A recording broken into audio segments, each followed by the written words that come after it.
Hey y'all, welcome back to the Creators Corner and welcome to episode 4. As y'all can tell by the title, and if you watched the last one, y'all know what we're talking about in this video. How I start over with my YouTube journey in 2025. So let's go ahead and get into it. If I was starting a YouTube channel from scratch in 2025, here's exactly what I would do to grow. All right, so I definitely want to tell y'all, and y'all gonna eat me up about this. You want to start by actually picking one niche that you can actually create 50 plus videos on, because that's going to save you burnout. Now, hold on. Because I know there's so much controversy around people being required to pick a niche. Let me explain. Picking a niche allows people to find you. It allows people to associate you with something consistent, even if you do things different outside of that. Following me? All right, let me give y'all an example. The Creators Corner. This right here, this series that we have, you guys, that we're growing together, this community. This right here is what I am turning into my niche. This is going to be the consistent thing, the consistent searchable thing that y'all are going to associate with me from now on. I'm going to post a video every single Monday, like clockwork. I will not miss it. Just like we vote for a president every 4 years, every 8 years. The Creators Corner is going to release every single Monday, and I'm not going to miss one. You see what I'm saying? But this is not the only thing. This is just my main niche that I want people to associate with me. I'm the girl who's going to teach y'all the tips and the tricks and the information about the social media journeys. Okay, about being a content creator. But aside from this, I make lifestyle content. So my stuff be all over the dang on place. Y'all gonna see some beauty series. Y'all gonna see some cooking, some traveling. I am a young woman in her 20s living my life. Aside from this niche right here that I'm creating. Do you understand what I'm saying to you? There are other creators. Taylor Lloyd is her name. She is all about tech.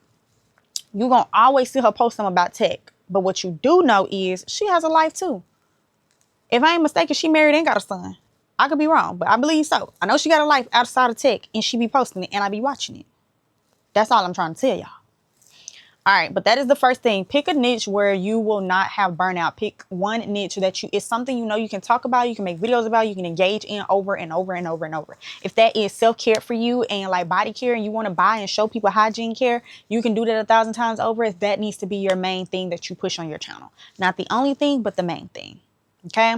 Number 2, learn how to balance out short form content and long form. So your shorts, that's your growth machine. That is the thing you want to work it hard. Okay. Now from your shorts, your long form content, okay, mainly your YouTube, right?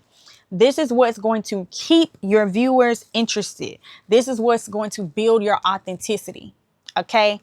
Over and over and over. So push out your shorts so that it can grow and grab attention, and then use your long form to keep it and build it. That's it. That's all. It's not that hard. Number 3, SEO still matters, y'all. Search engine optimization. SEO, search engine optimization. Okay, it still matters. So your titles, using keywords, things that are searchable, things that people are actually searching for. Okay.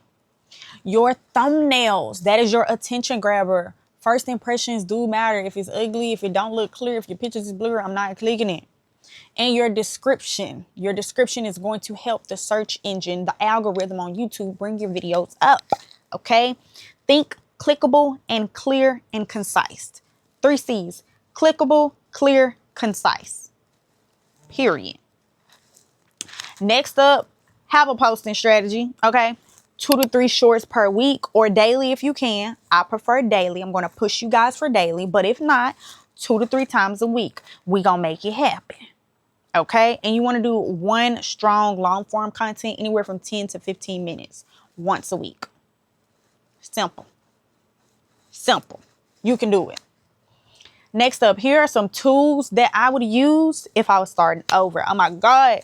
Some of these went out when I was starting. So yeah, but like we got them now. So y'all need to be using them. For one, Canva. Canva for your thumbnails, Canva for your thumbnails, Canva for your thumbnails, Canva for your thumbnails. Let me show y'all some thumbnails that I have made on Canva. Okay, Canva already has the templates. I don't got to use my brain too hard. I don't got to think too much, which is crazy because I'm a graphics and website designer. So I be complaining about the dang on Canva templates, but they save you time. So if you're not, use the Canva templates. Okay. You can also use Photoshop as well. Sometimes I integrate a lot of times through both Canva and Photoshop because Canva doesn't have the fonts that I like to use or some of the features if I want to turn some Chrome and things like that. Yes, it has letters and elements you can search to try and match that thing. But if I have a specific look I'm going for, I'm probably going to have to make it, and I do it in Photoshop because it has the ability to do that. But Canva is really cool, really beginner friendly. Okay, clock that T. Next up, I would use, some people use TubeBuddy, but I use vidIQ for my research to figure out what's out there, what's going on, what's similar, what's working, what's not, and to get information on my own channel as well. Okay. Now, reminder, your first 100 videos on your channel is for practice. It's for practice. I'm just telling you right now. For YouTube, the first 100 videos you make, I'm not gonna lie, they're just for fun. Like they're for practice. They are to experiment, to figure out what will work, what won't work, what your audience want, what they don't want. It's practice. It's research. It's trial and error. It's a big old capstone project. I don't know. It's a thesis. We don't know yet. So don't stress for perfection when you're first starting out for your channel. Do what you truly enjoy and see if that works, and then just adapt. That's it. It's trial and error. There's a lot of things on social media. Yes, we do have some things that we can use to really figure out how the algorithm works and use it to our advantage. But honestly, you just try to do what you love and see how that pans out. And if it's not working, read the analytics, read the research, read the room, and figure out how to adapt. That's it.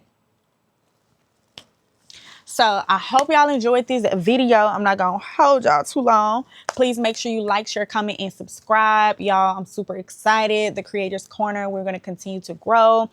So what I want y'all to do, drop in the comments if you are going to be starting with YouTube as your first and main social media platform. Drop in the comments what you think you want your first video title to be or topic. But let me know what it is. If it's title, put your colons, and then tell me what the title of your video is going to be. And then put your topic, put your colons, and put it what it's about. I'm giving y'all clear instructions. Don't confuse me in these comments, okay? Drop that below if you're going to be starting with YouTube. If you think TikTok is going to be your platform, remember, it's the fastest way to grow as a new creator in 2025. I'm not going to lie. Make sure I hit that notification bell. If you think TikTok is for you, you should be watching the next episode, which is episode 5. So see y'all in the next video. Like, share, comment, and subscribe.